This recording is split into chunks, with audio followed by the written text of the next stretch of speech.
Hola a todos, para aquellos que no me conocen, soy el profesor Juan Sánchez, estoy a cargo de la cátedra de Psicología Educacional dentro del IFED Sierras de Misiones. Alumnos, decidí crear este video ya que a partir de este momento vamos a entrar dentro de lo que es la unidad número 2 de nuestro programa. La unidad número 1, ustedes ya la trabajaron con varios textos dentro de la plataforma virtual y actividades que yo fui subiendo y ustedes habrán dado cuenta que son textos que de alguna manera no son de una complejidad muy amplia. A partir de la unidad 2 ya se comienza a complicar un poquito más, por eso me veo la necesidad de crear este video. A partir de la unidad número 2 entramos en lo que a mi entender es la columna vertebral de esta cátedra, que son las teorías del aprendizaje. Hay dos grandes teorías del aprendizaje. Por un lado están las teorías de tipo conductistas del aprendizaje y por otro lado están las teorías cognitivas del aprendizaje. Este video se va a centrar en las primeras. El conductismo es una corriente teórica dentro de la psicología general que luego brindó muchísimos aportes que fueron aplicados a la psicología educacional. Pero como corriente teórica, en primer lugar tiene que tener un origen para poder entenderlo. Este origen radica a partir de una fuerte crítica hacia la que fue considerada la primer corriente propiamente psicológica, que le permitió a la psicología la separación de la filosofía. Como ustedes habrán leído, durante mucho tiempo la psicología formó parte de la filosofía, pero logró su independencia a partir de las experimentaciones realizadas por este señor acá. Este señor, que lo vamos a ubicar como el primer autor de la psicología, se llamó Wilhelm Wundt. Wundt propone para la psicología como objeto de estudio a la conciencia. Esto lo propone en el año 1879, creando el primer laboratorio de psicología experimental en Leipzig, Alemania. Este autor decía que la conciencia se tenía que estudiar como un fenómeno mental interno y para poder entenderlo se tenían que descomponer sus elementos más simples. La crítica que el conductismo le hace a esta teoría es justamente el hecho de haber estudiado la conciencia, ya que la conciencia, según ellos, era primero principal interna y por ende no se podía llegar a experimentar de manera científica. No se podía experimentar ya que ese era el criterio metodológico por excelencia de la época.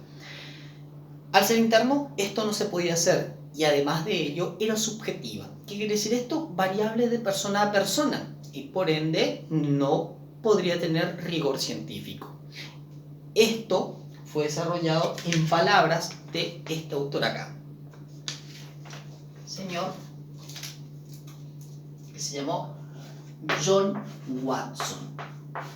Watson lanza estas críticas proponiendo un nuevo objeto de estudio, en este caso la conducta. Esto lo propone en el año 1913 en los Estados Unidos, donde publica el Manifiesto Conductista. La conducta, al ser externa y poder estudiarse de manera objetiva, sí podría ser objeto de estudio de la psicología. Entonces, a partir de esto, este autor decía cómo estudiar la conducta, a partir de dos variables básicas, que las plantea en los postulados del conductismo, o principios básicos, a partir de los estímulos y de las respuestas. Los estímulos provenientes del medio externo generaban reacciones en el individuo que podían ser estudiadas a manera de conductas. Estas dos variables son las fundamentales para el conductismo, que posteriormente van a dar origen, y mucha atención acá, a lo que denominamos condicionamiento clásico. Este condicionamiento clásico, explicado por este autor acá, surge a partir de lo que es un antecedente desarrollado por otro autor. Esto quiere decir, John Watson toma lo que son aportes de otro autor que había realizado experimentaciones y basadas en ellas, en ese antecedente, crea el condicionamiento clásico. ¿Cuáles fueron esos estudios? Los estudios del fisiólogo ruso llamado Ivan Pavlov. Bien, Ivan Pavlov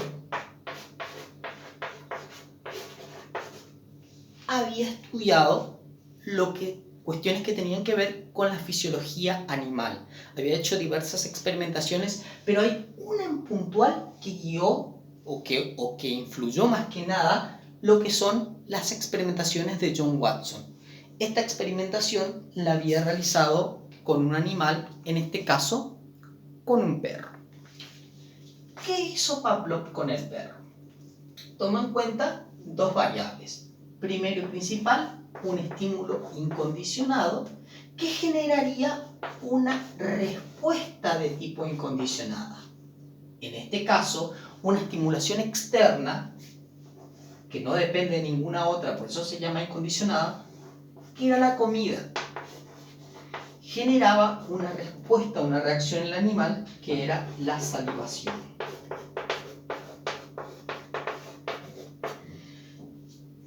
Este esquema simple, este esquema reflejo simple, porque así lo denominó este autor, Pavlov después lo complejizó y dijo: ¿será que esta misma respuesta, la salivación, puede ser provocada por otro tipo de estímulo que antes no generaba esa respuesta por asociación del estímulo inicial?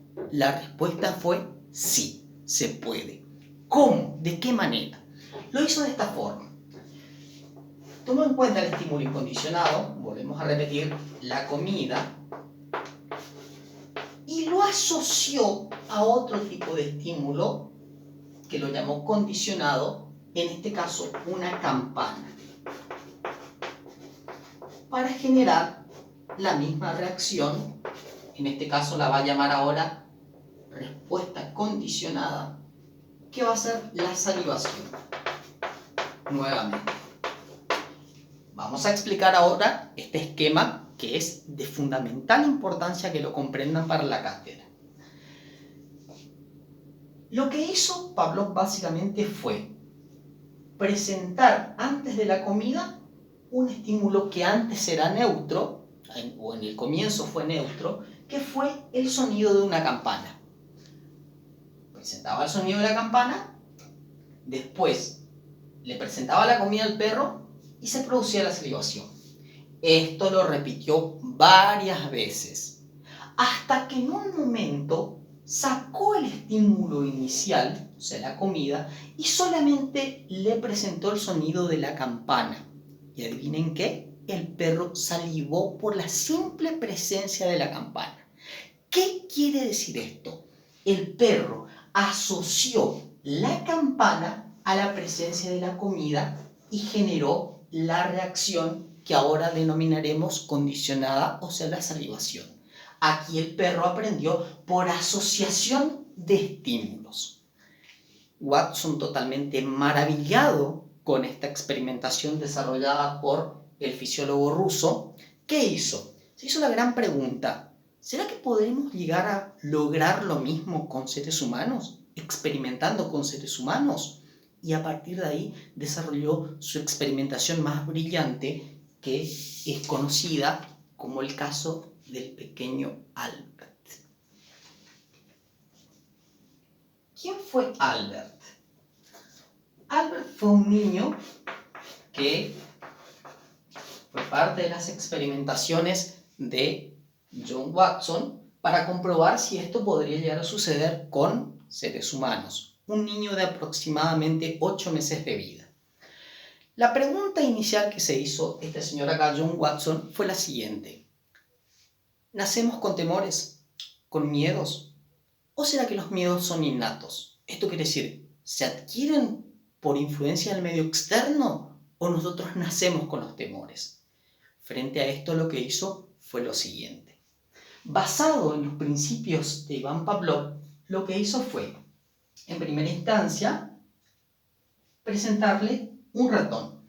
Tomando en cuenta, Albert no tenía miedo a ningún tipo de animal, a ningún tipo de ratón. Por curiosidad, el niño quería tocar el animal.